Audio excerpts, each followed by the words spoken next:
You're watching WNDU TV. News Center 16 at 6 starts now.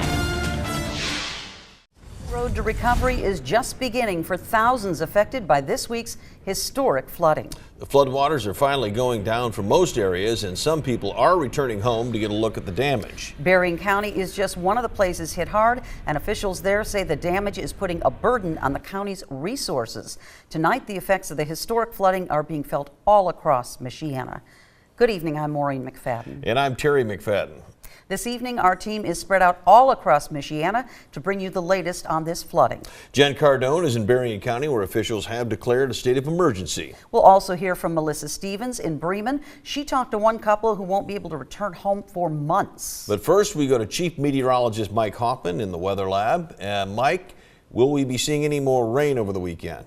Not a lot, but I do expect a little bit, mainly Saturday night across Michiana. It will have zero effect on the flooding that's going on out there right now. So we don't have to worry about that at least. Rivers are coming down in many areas, at least the St. Joe River in downtown South Bend has begun to fall by more than a foot already. We're at 40 degrees, so temperatures well above the freezing mark. We don't have to worry about anything like that. Downtown Elkhart, this is the Elkhart River. It is also beginning to fall. That's a live picture from the Inova Federal Credit Union. Some rivers are not, though. We will tell you during Maine weather which rivers those are and how far they're still expected to go before cresting. There's 16 Doppler max. No rain out there right now. Not expecting any this evening.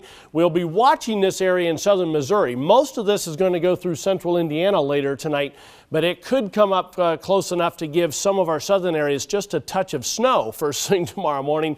I don't think it'll be a big deal, though. Hour by hour forecast showing just cloudy skies the rest of the evening, temperature down to 36 by 11 o'clock. We'll show you several days of sunshine in my 7-day forecast.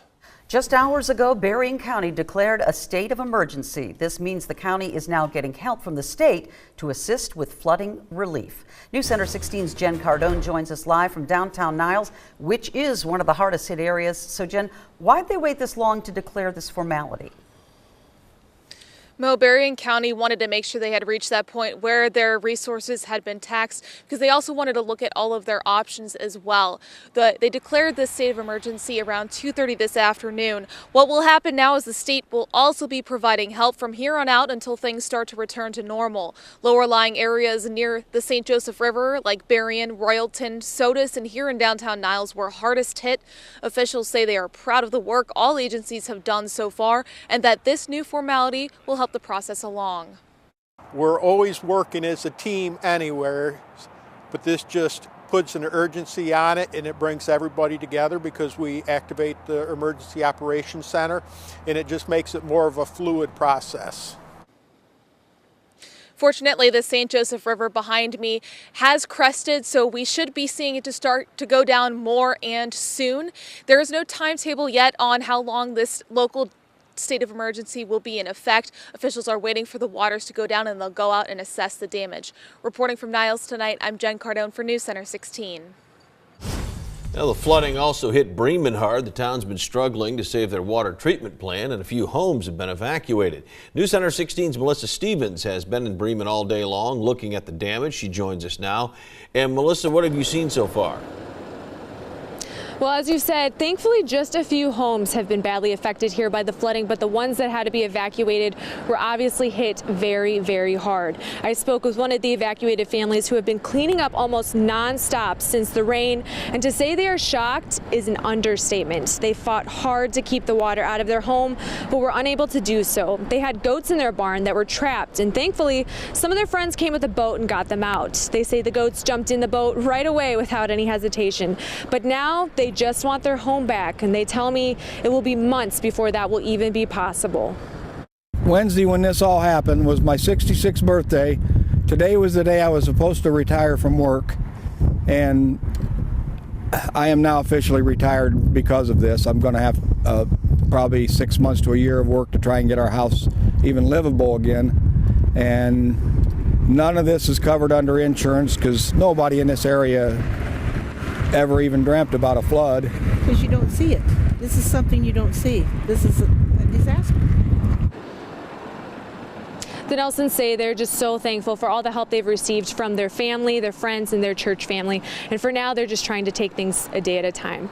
Reporting live from Bremen tonight, I'm Melissa Stevens for News Center 16. Now a health alert. If you have a well and your home was hit by flooding, make sure not to drink the water.